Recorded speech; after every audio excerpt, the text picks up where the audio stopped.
the system.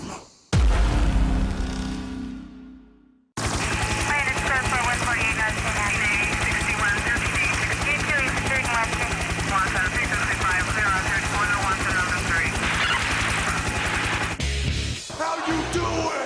Getting beat up by 9 guys in Syracuse, to me, there's not a whole lot of shame in.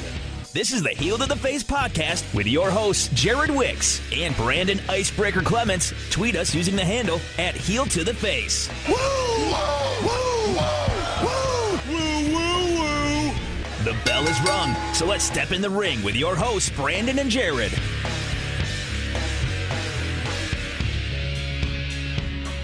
The Heel to the Face podcast coming off of the Superstar Shakeup. You can find us on Twitter at Heel to the Face. You can find all of us who have joined us today. We have Brandon Icebreaker Clements. You can find him on Twitter at Icebreaker21. Myself at K-Rock Jared. And you can find Dustin Sadek. You can find him on Twitter at Hughes-Town Collecting. You can find him on Instagram at Hughes-Town_collector. Starting to think you guys can't get rid of me.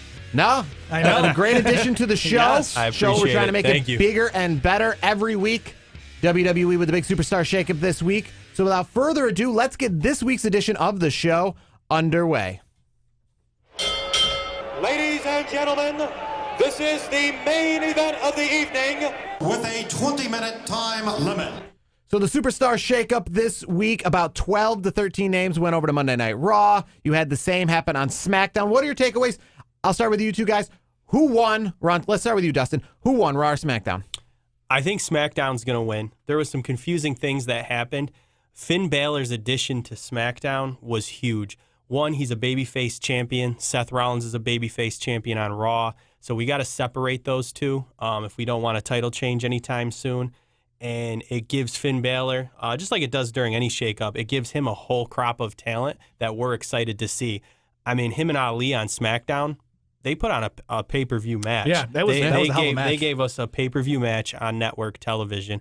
Amber Moon's back. Ember Moon, I'm excited about her being back, getting into the mix of things. I'm glad I didn't see her enter a tag team. She's looking to do some singles competition, which will be nice. Who was I like disappointed by that tag team? Kind of off a little top. The Paige announcing on SmackDown, the new women's tag team. I was pretty disappointed by that because that's not a new tag team. That's just putting two people together.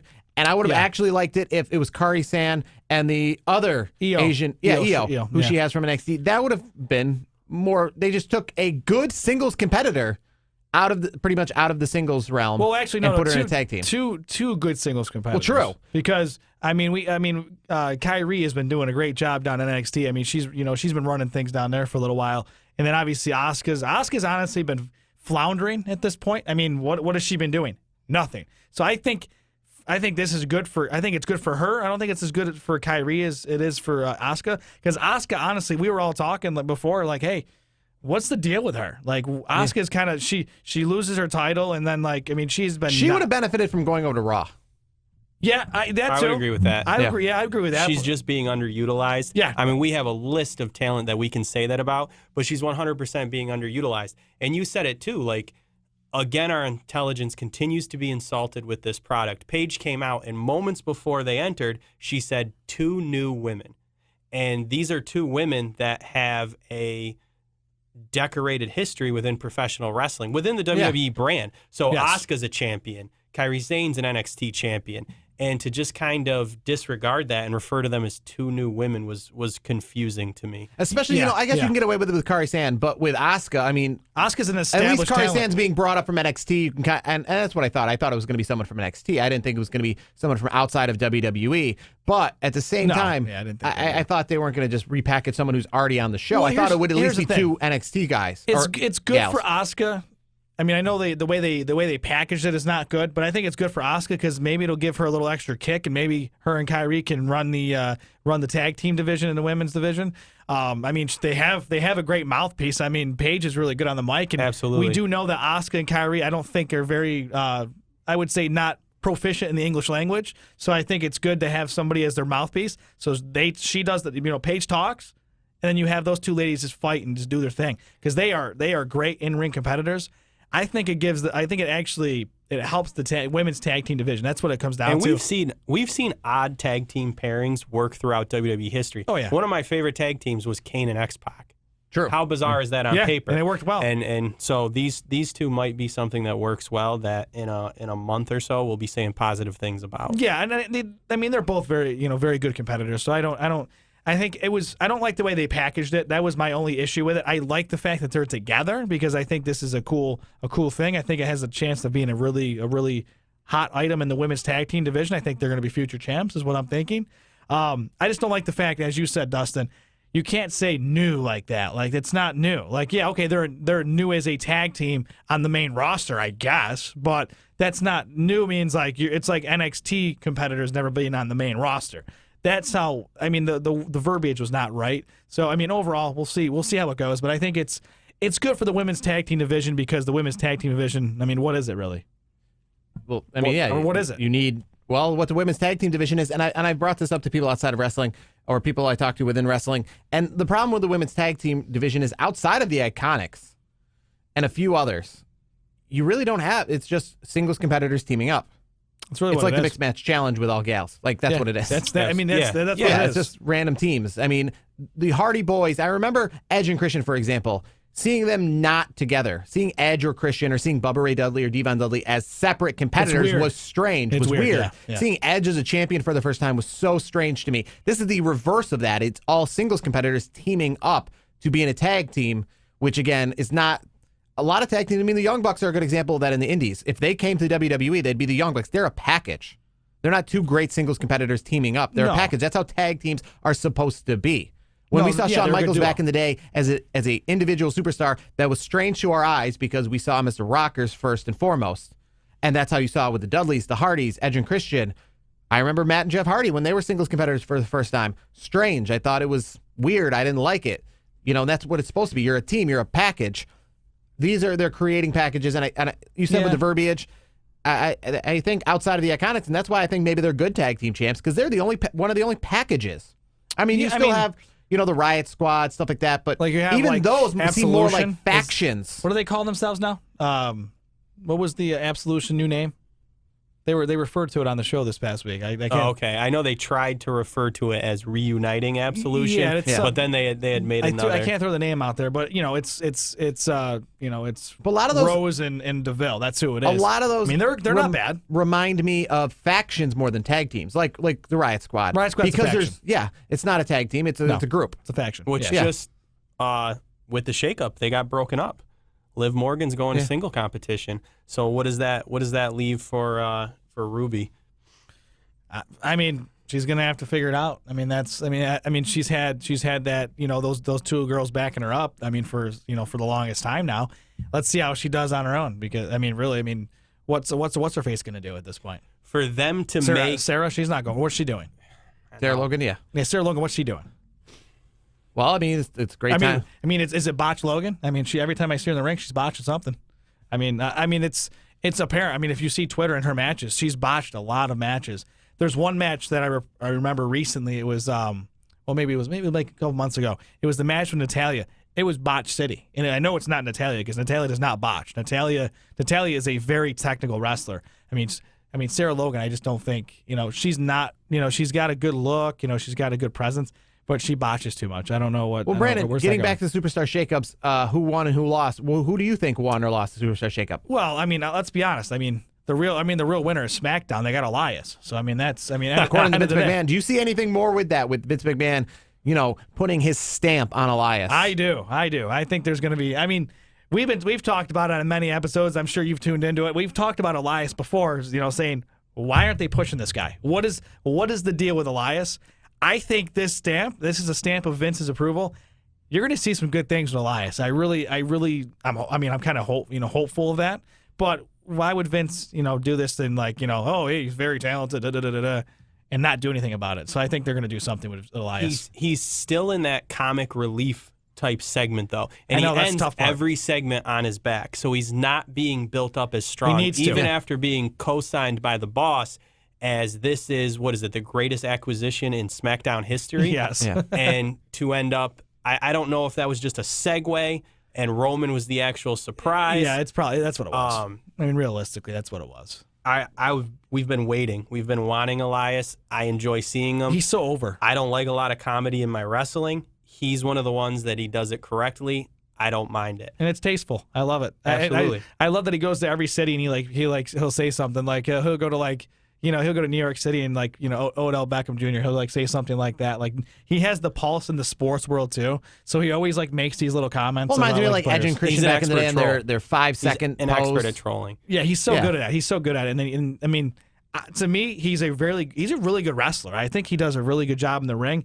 I mean, he's got a great look too. I mean, his gimmick, his physique's improved yeah, a ton. He looks great. I mean, to me, I hope they do something with him. I think they will. Vince doesn't just put a stamp, so to speak, on a superstar, and he makes it pretty known because they did a nice little segment there without putting some stock in this guy. So I mean, look what they've done with Roman Reigns. I know Jared has been upset about it for a long time about the whole push Roman too much thing.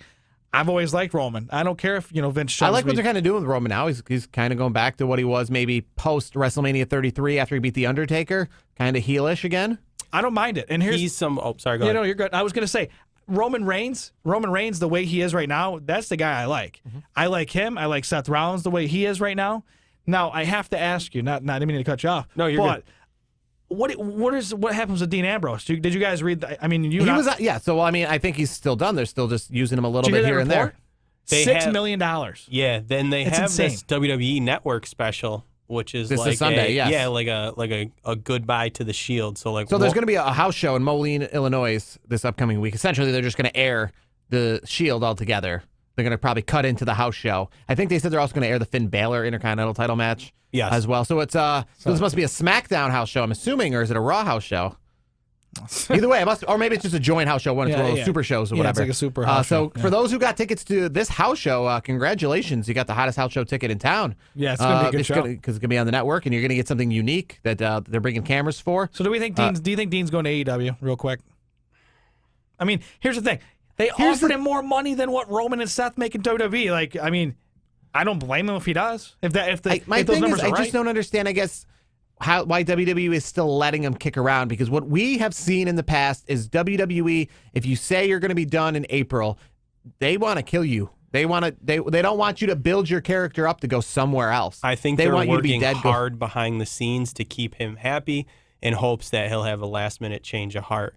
AEW seems to fit his style simply because he does not fit well in a corporate structure. Not to say that AEW is not going to be a corporate structure, because you have a billionaire backing it.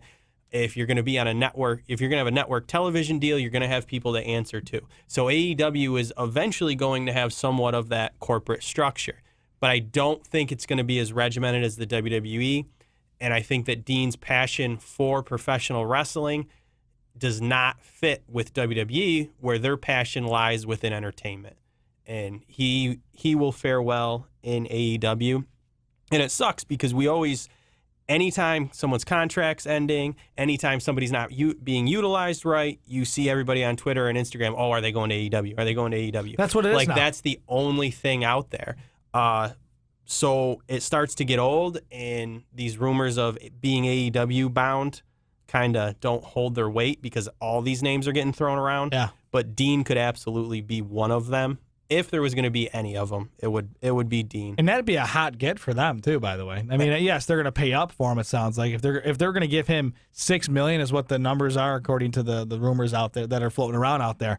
That's more than Seth Rollins and Roman Reigns make together. Jericho said that he specifically mentioned at when he first signed that they were paying better than what WWE was paying. The problem is with their paying is this going to be like WCW? I mean, that's where everyone went to WCW. They had all this money. Ted Turner threw out all this money at these guys. The problem is, you can only throw out so much money for so long, and it starts to suffer in other aspects. Yeah, but here's the thing, though. If that was the formula to a great product, I mean, Vince would be doing it. Yeah, here's the thing, though.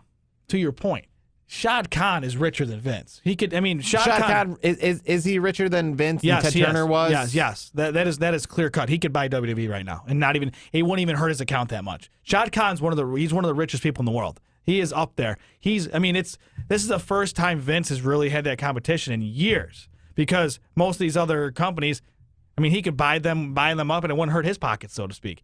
Shad Khan's got the Khan family's got tons of money. His son is a super wrestling fan. So, I mean, Sean Khan, he's got money. I mean, that's what it comes down to. And if he's Getting going off to of pay. the Superstar Shakeup and talking about AEW just a little Yeah. bit, I guess my question is, and I brought this up, I think, to Dustin last week, why is this going to be any different than New Japan Wrestling or Ring of Honor Wrestling? And the reason I say that is, the reason we're excited about AEW is because of guys like Kenny Omega, the Young Bucks, Jericho, whom were just in New Japan Wrestling and Ring of Honor Wrestling. And it was popular. I mean, that's how they got as popular as they are. That's why Kenny Omega's shirt is the hottest selling shirt at Hot Topic outside of WWE. And yet it's still not WWE. So essentially, if you took the New York Yankees and we weren't interested in them, and then you created a new team and you moved them to California, why would we all of a sudden be interested in them? Why all of a sudden is this going to be different? If you don't, people watch New Japan Wrestling. It's very popular, sold out Madison Square Garden, but it's not overtaking WWE. Why are these same guys going to now, with just a different brand, take over WWE? It's going to be New Japan Wrestling. When you turn it on, you're turning it on for the same reason you turn on New Japan Wrestling. We're holding out hope, because with some of the things that Cody Rhodes and the Young Buck have done, and the sellout in 30 seconds, the massive crowd, a lot of media attention from it, again, it's still small peanuts compared to WWE. Absolutely. But as wrestling fans, we still need that outlet. So we let WWE continue to insult our intelligence. We let them continue to abuse us, and because they know we're always returning. And more than likely we will. I'll be honest, the odds are not in AEW's favor. 100%. We know that they're not in their favor. But we're holding out hope that it will capture our attention. It'll give us something that will pull some of the hardcore fans away from WWE. Yeah, that's the best. The best idea is that it's just going to make WWE better. Exactly. I was just going to say and that. they're the first one with deep pockets. Because if you're going to go Deep after pockets. Vince and you're going to go after his throne, you need money. And a lot of these other shows have not had the funding that this is going to have. Yeah, and Vince so production loaded. value could essentially be on par with WWE. So don't worry, Jared. I think AEW is going to have some pyro. So. Well, you know what? Everyone's got pyro outside of WWE. I mean, I went to that New Japan Wrestling show. They had pyro. Hey, the budget for AEW is pretty nice. So I expect a very nice pyro show for their first show. My problem with AEW is the same problem as the AAF, or now going to be the XFL in the future, and it's that people just have brand loyalty. And the reason WWE exists is not because it's the best product every day. It's because it's just been there. The reason why baseball teams are more popular than the reason why the Yankees are more popular than the Rays is because the Yankees are established. The Rays are not. You know, that's why expansion teams have a hard time catching on. That's why these expansion leagues are even worse. I mean, they're the worst. The AAF. Hey, I mean, I gotta cut you off real quick. I mean, hey, look at the Vegas Golden Knights expansion. They get to the cup. You know what? But that's an expansion team. So yeah. So I retract my statement a little bit because they're going into an established brand, but the established leagues are all failing all the time. I mean, the AAF couldn't even make as far as the XFL did in year one. They couldn't even finish out their season. Yeah, they had like 2 weeks to go and they couldn't finish it. So awful. when new wrestlers come into WWE, that's like new teams in sports, but that's to an established brand. The reason we watch WrestleMania, the reason we get excited about WrestleMania and not for Bound for Glory or any of these other big events that are for these other big companies is because it's an established brand. I get the WrestleMania could look like Monday Night Raw and we'll still watch it the same. I get the establishment part, but when AEW has the money they have and they have the names that they have, I have a feeling they're going to be a legit contender in the next year or two. I mean, there's no joke. I mean, when you steal Chris Jericho right underneath WWE, and then reportedly we'll see if they're offering that kind of money.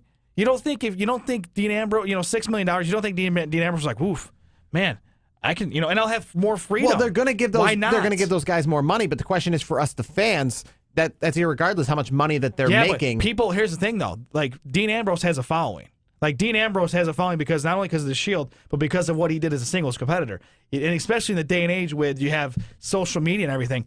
You don't think they're gonna if he goes to AEW, you don't think there's gonna be fans that are like, oh, I'm gonna go make sure you see how he's doing. There's a large group of pro wrestling fans that currently have no home, so they'll get their Monday Night Raw recap on YouTube. So they're still keeping up with the current WWE just to see what's product, going on. Yeah. just to see what's going on in hopes that something will grab their attention. And I'm talking about like the true hardcore fans. Right now, they don't have a home. That's shown with the continued decline of viewership. Yeah. Now, some of that's attributed to other media options. You know what I mean? Why wouldn't their home be New Japan Wrestling? I mean, essentially, if they're going to watch AEW, wouldn't they have just been watching New Japan this whole? If they're getting excited about seeing Cody Rhodes, Kenny Omega, and the Young Bucks, wouldn't they have just been watching them this whole time? Yeah, but it's different because it's on a United States platform, so to speak. That to me, New Japan's in Japan. I mean, yes, if you're really hard, if you really are looking to be a hardened fan in New Japan, which I have a lot of friends that are, they'll find it. But AEW to me is going to be super easy for a lot of fans that are looking, they're looking for a home because it's right here on our grounds. It's going to be advertised on Turner Sports. You're going to have, like we were talking about it last week before we even knew that they were, what networks we were kind of, bouncing off. I see it being a TNT like it was back in the day with Nitro. It's going to be a TNT or a TBS. The one thing WCW had going for it, though, is that it came from an established brand of the National Wrestling Alliance, Jim Crockett Promotions. So even when Ted Turner branded it WCW, it came from something established. I think, to be honest with you, and this would have been the best way to go, I think Khan should have probably just bought out New Japan Wrestling and rebranded it AEW or rebranded it whatever, and, done with that. Because then you have established champions already coming into it. I mean, when you watch the first shows, it's like when you watch that Alliance of American Football. You don't know any of the teams. The championships are all brand new. One thing I did like, and we had a local promotion here, and I really kind of hope AEW does this. This is a good way to go. So the reason that 2CW, one of the hottest independent promotions, and I've seen a bunch in the country, they ran out of Syracuse, they ended up running out of New York and all the East Coast, is when they decided to establish themselves, it came from a group of guys who had been in under other indie promotions. They've had New York Championship Wrestling, Eastern Championship Wrestling, what have you. A lot of indie promotions, their very first shows, start naming off champions. This is for the tag team champ. Before you even have an audience, before anyone even knows these people, they didn't crown any champions for a year. They had about 12 shows. They crowned no champions for a year. They said, come to our shows, get to know who the good guys are, get to know who the bad guys are, get to know who you like and who you want to see. Yeah, so that smart. when we have a championship, you're invested. You've never even heard of these guys. If we run the New York Championship Wrestling Heavyweight Championship in the main event, you're like, who am I rooting for? I've never heard of either of these guys. They're just a bunch of indie stars. I came to see the one old Marty Jannetty who's on the card kind of thing. I came to see, King Kong Bundy, back in the day, and they established their guys. So you know who to like, who to not like. I hope AEW does the same thing. I don't want to see them start naming off heavyweight champs and tag team champs and women's champs. I don't think they will. I think they're going to do, if I was AEW, I would do something like the old King of the Ring tournament. You have all these singles competitors, and it's almost like an NCAA bracket. You just have you put these names together, and you just to crown a champion. We have some of the smartest minds in professional wrestling. Why currently. not? The one that they have their finger on the pulse of the indie wrestling circuit, so to speak, and that's what true hardcore pro wrestling fans are into. So I think that they're going to make a lot of right moves. And again, I'm not necessarily even rooting for AEW's success for the demise of WWE. That's not what I want. If anything, I'm still WWE loyal. I'm still brand loyal. Me too. Yeah. But I'm dying, and it's hard, and it's exhausting to be this loyal fan. So will this light the fire under Vince's ass? Will this light the fire under WWE Creative's ass to give it? So it's not so much that I want to see the demise of WWE. And this is what you get, Vince, for giving us such shit for so long. Yeah. It's not that. I would like to see healthy competition. I agree. And here's the thing. Honestly, I want to see Triple H running things. The way he's run NXT is the best brand in WWE. I think we all can agree on that. Every time they go out, it's just a great show every single time. And we've talked about it just in previous weeks about the WrestleMania, the weekend itself. You're like, oh, NXT killed it again. Like, what else is new? Triple H knows what the hell he's doing. And to me, Triple H, I hate to say this, Triple H needs to Vince, we got to, Vince, you got to, let's, move away. Because Vince to me, and I'll use this as an example, which we haven't talked about yet, which got a lot of criticism this past week, is why are we changing the name from War Raiders to the Viking Experience? I'm sorry, Vince, that is not a smart idea. And to me, that was a Vince thing. That was not a Triple H thing. Yeah, because you would expect, and I'm glad that you brought that up, because that's we're not in the conference room. So we only have educated guesses of what happens behind those doors. But that's a clear example of when Triple H is overruled. Yeah. And we can't even say that for fact, but just an educated guess. I want to say Vince is probably overruled on that one. I feel, and maybe that's what we're talking off show, that I feel that this is, now they're on USA Network, now they're on television. They had to get the name War out of there. The question is, Could they have been the Raiders? I guess you have that conflict with the NFL and that trademark there. The original rumors were they were supposed to be the Berserkers. I don't know, like the Berserkers 2.0. It has Vince's fingerprints all over it, though. So we talked about it before we went on air. They probably had to get rid of War Machine. It's associated with that UFC fighter with all the domestic violence issues. WWE has had a history of getting rid of things with war in it. Raw's war, things like that. Yeah. They don't want the word war The Armageddon constantly crammed pay-per-view. down your throat. We have a large audience. We have a younger audience. I get that. But with that aside, you don't think Triple H is like, I don't know, boss. That doesn't sound right to me. The Viking and he experience, was it just sounds like, like go awful. with it. And then Michael Cole was on the announce team, and he said, what did he say? He goes, they live this. They live this. They eat raw meat. They make their own clothing. You're telling me Vince is in his earpiece yelling for him to say that? Make sure you say that right now, So it's or you're like, fired. it's not just a new name, but they're rebranding them entirely like we've never heard of them before. Yeah, they got a whole different name. What is it? Eric and Ivar? Yeah. Ivar. You're telling me that's a name that's set up for success? When are we going to see Ivar? When are we going to see Ivar the Viking as a world champion? We're not. So this is another one of our favorite tag teams that Vince has ruined. And we're going back to recently, Sanity, Heavy Machinery, The Ascension. Some great tag teams with a lot of potential. Vince has got his fingerprints on them, and we've ruined them. And honestly, unpopular opinion, I don't think Vince has done all of the amazing things that he's attributed to doing. Yes, we have our first WrestleMania. We have some amazing things. But the more you watch these documentaries on the WWE Network, the more you watch shoot interviews or read articles, every great thing that's coming out of WWE has been those people that Vince, to use Vince's analogy, have grabbed the brass ring. They've either had enough draw, like financially, to have a little bit of creative freedom, or they were ballsy enough to get into Vince's ear. Hunter and Sean talked about begging Vince for weeks to get DX established. Stone Cold sat at home and WWE Creative faxed him a list of names, none of which Stone Cold Steve Austin or the Gimmick were on it. Stone Cold came up with his name. Yeah. He had the idea from those short promos in ECW. It goes on. The Rock, everything.